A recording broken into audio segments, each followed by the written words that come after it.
Folks who went before us blazed the trail through history. The heritage they left behind is part of you and me. All the dreams they still live on, and it makes me proud to be a living, breathing part of it all, the American legacy.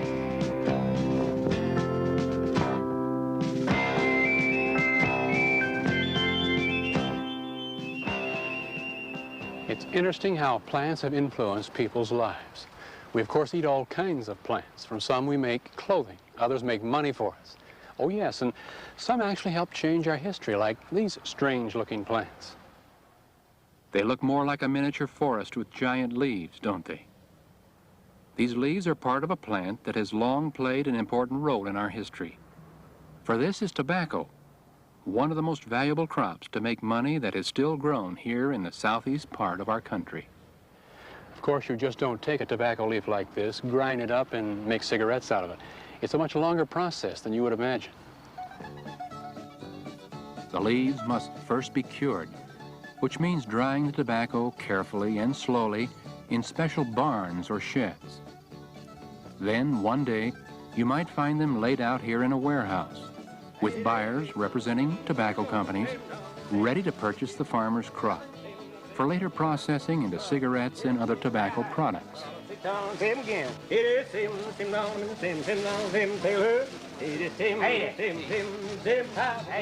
Most of the tobacco raised in this country now comes from fields in North Carolina or Kentucky, but originally it came from this historic region, Virginia. Here along the Atlantic coast take place the daily changes of the ocean tides, where the salty ocean water is pushed for many miles up the Chesapeake Bay and its neighboring rivers. This area, called Tidewater, Virginia, is where the growing of American tobacco had its beginning. In fact, this is where our country had its beginning, Jamestown, Virginia, the first permanent English settlement in what later became the United States of America. Here along the James River in 1607, over 100 settlers stepped off tiny ships like these. They soon began building a triangular fort to protect themselves against possible attack from Spanish explorers or unfriendly Indians. Inside, the men were at first kept busy, building crude huts for sleeping, mounting small cannons above each gate, thatching roofs, cooking meals, storing away provisions brought over from England. They even had what they called stocks, to lock up parts of your body for punishment if you didn't behave yourself. And of course, many didn't. Staying in this position for several hours or even several days, however, usually brought about a change for the better and reminded a person what he was here for. Jamestown was founded by the Virginia Company of London for the purpose of making money, especially for the company stockholders who lived in England. These men hoped the new colony would raise money crops and produce goods for trade, thus making them a profit. But in its first few years of existence, Jamestown produced almost nothing of value for the London Company, except for some glassware and bottles from this country's first crude factory. There was trouble at times with the Indians, but even more trouble among the settlers themselves, many of whom refused to work at anything. You may read about this man as the important leader of the early Jamestown colony. His name, Captain John Smith. His leadership did a great deal to hold together the struggling young colony in those first desperate years. In addition, he not only mapped much of the region with remarkable accuracy, but established as well important trade relations with the neighboring Indians.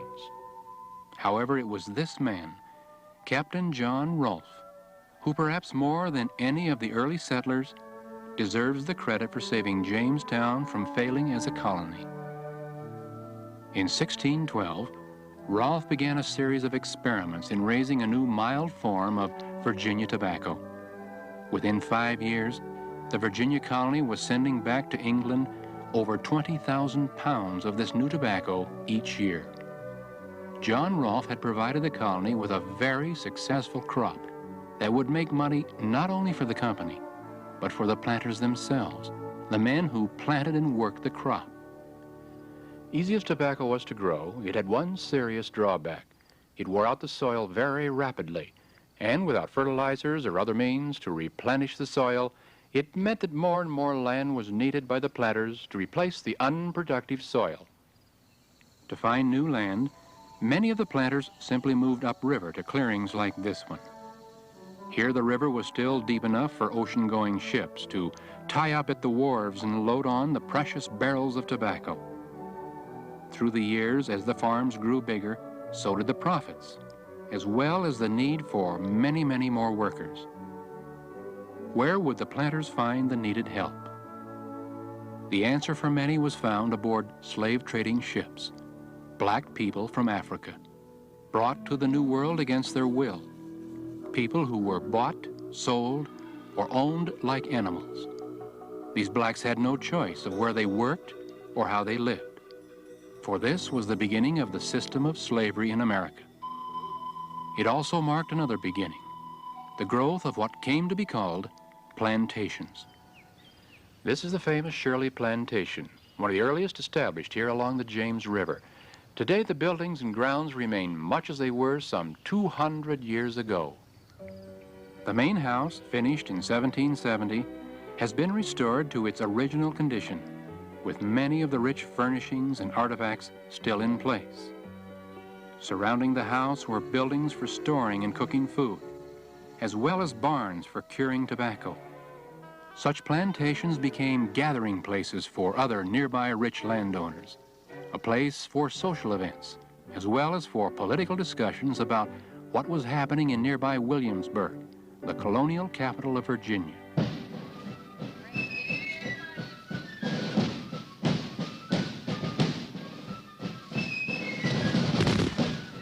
Today, Williamsburg has also been restored to look much like it did when it was the center of the commercial and political life of colonial Virginia.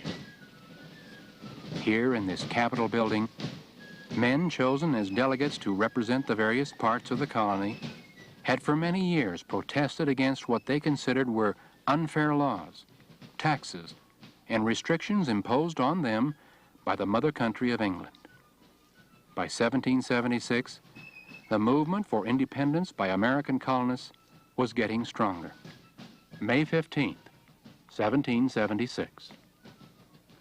Resolved that these united colonies are, and of right ought to be, free and independent states, that they are absolved from all allegiances to the British Crown, and that all political connection between them and the state of Great Britain is, and ought to be, totally dissolved.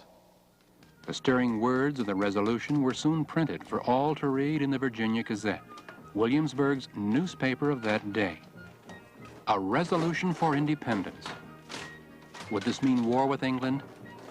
Only time would tell. Meanwhile, life had to go on. There were candles that needed dipping. New wigs for men needed fitting. Bread needed baking.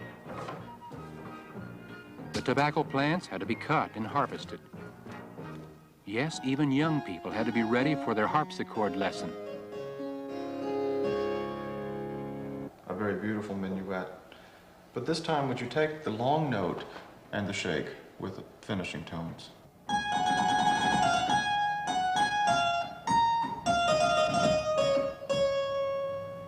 Now, if you could, please play the last 8 measures.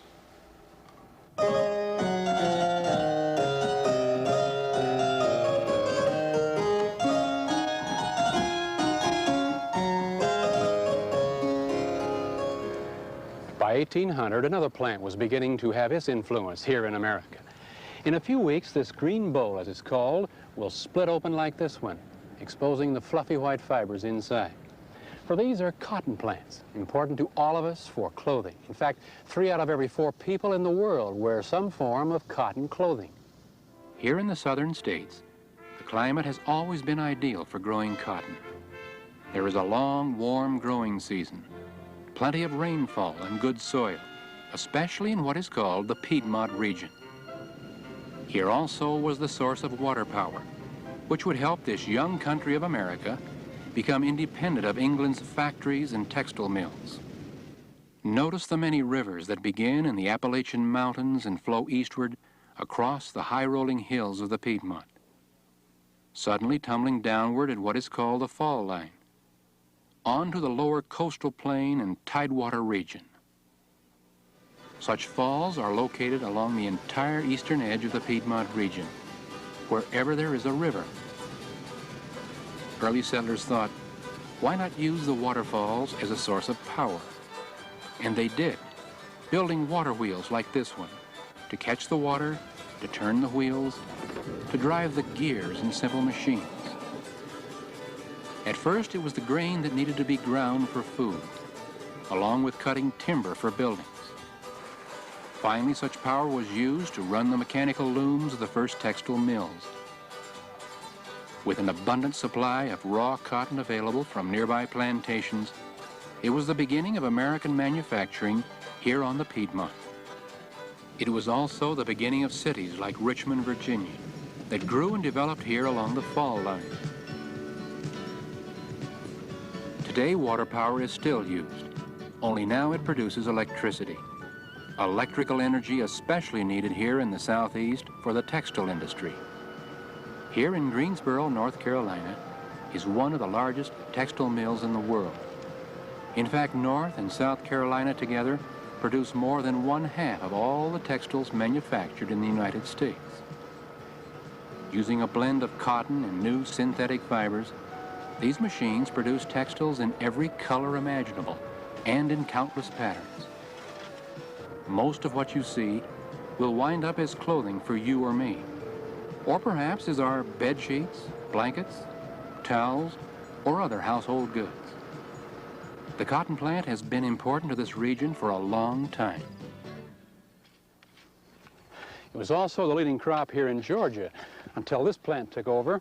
What is it, you ask? Well, let me pull up the fruit of the plant, which is contained here in these pods, sometimes called shells. Many of you, I'm sure, have now guessed what these are. They're peanuts, sometimes called goobers or goobers peas. This is how they grow, with their pods or shells developing underground. 100 years ago, farmers laughed at people who suggested planting peanuts instead of cotton. They argued there is no real market for peanuts as there was for cotton. People won't buy enough of them to make it worthwhile to plant them. And they were right for many, many years until one man showed them the value of what's inside these pods. His name, George Washington Carver, one of this country's great scientists. He won international fame as a professor of agricultural research at Tuskegee Institute in Alabama. Here in his small laboratory on campus, Carver did what seemed to others to be impossible. He discovered ways to separate through chemistry the tiny substances that made up the peanut, and then combine them in different ways to form different products.